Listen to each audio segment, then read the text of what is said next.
Hello అండి. ఒకే ఒక ఇంగ్రీడియెంట్‌తో కోట్లల్లో, లక్షలలో views వచ్చిన ఈ ఫ్లఫీ ఎగ్ ఆమ్లెట్‌ని మనం కూడా చేద్దాము. అసలు ఏముందో ఇందులో నాకు తెలీదు గానీ, కోట్లల్లో, లక్షలలో వ్యూస్ ఎలా వచ్చాయో తెలీదు. చూద్దాం మనం కూడా. మనకు కూడా వస్తాయేమో!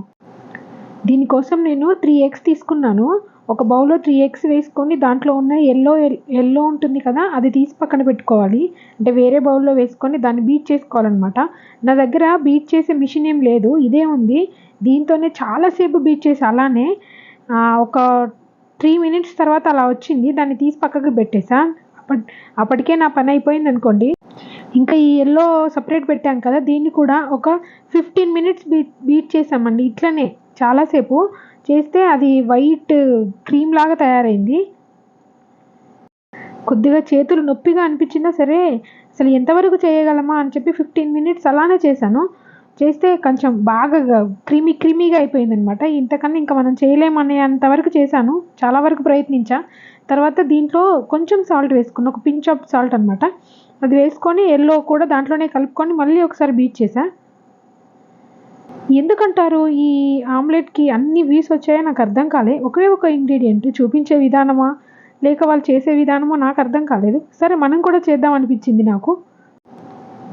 యెల్లో కూడా దీంట్లో వేసుకొని ఒక 1 మినిట్ అలానే బీట్ చేసి పక్కకు పెట్టుకున్నా.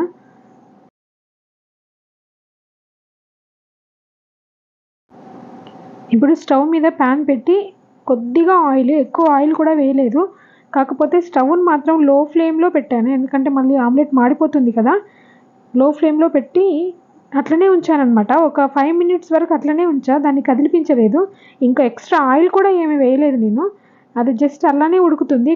తర్వాత ఒక 5 మినిట్స్ తర్వాత మూత పెట్టా. మూత పెట్టి ఇంకో 5 మినిట్స్ అట్లనే ఉంచా. అది కొంచెం ఉబ్బింది చూడండి. కొంచెం ఫ్లఫీగా చాలా బాగా అనిపించింది చూడడానికి. అడుగున ఉడికింది. కొంచెం పైకి లేస్తుంది కదా! ఇప్పుడు గరిటెతో నెమ్మదిగా పక్కకన్నాను. అంటే ఎక్స్‌పీరియన్స్ లేని వాళ్ళైతే అది ఇరిగిపోతుంది. కొంచెం మనకి వంట చేయడం ఎక్స్‌పీరియన్స్ ఉంది కాబట్టి దాన్ని నెమ్మదిగా అది విరగకుండా ఇట్లా అనుకున్నా నేను. చాలా ఓపికగా చేయాలండి ఇది. దీంట్లో పెద్ద విషయమేం లేదు. కాకపోతే ఎందుకన్ని వ్యూస్ వచ్చాయా మనం కూడా చేద్దాం అనిపించి చేశాను. చాలా ఫ్లఫీగా వచ్చింది. ఇంకా బీట్ చేసే మిషన్ అది ఉంటే మాత్రం ఇంకా వచ్చేదేమో. నాకైతే చాలా హ్యాపీగా అనిపించింది ఇది చేయడానికి. చెయ్యి నొప్పిలేసినా చివరికి మాత్రం ప్రయత్నం ఫలించింది.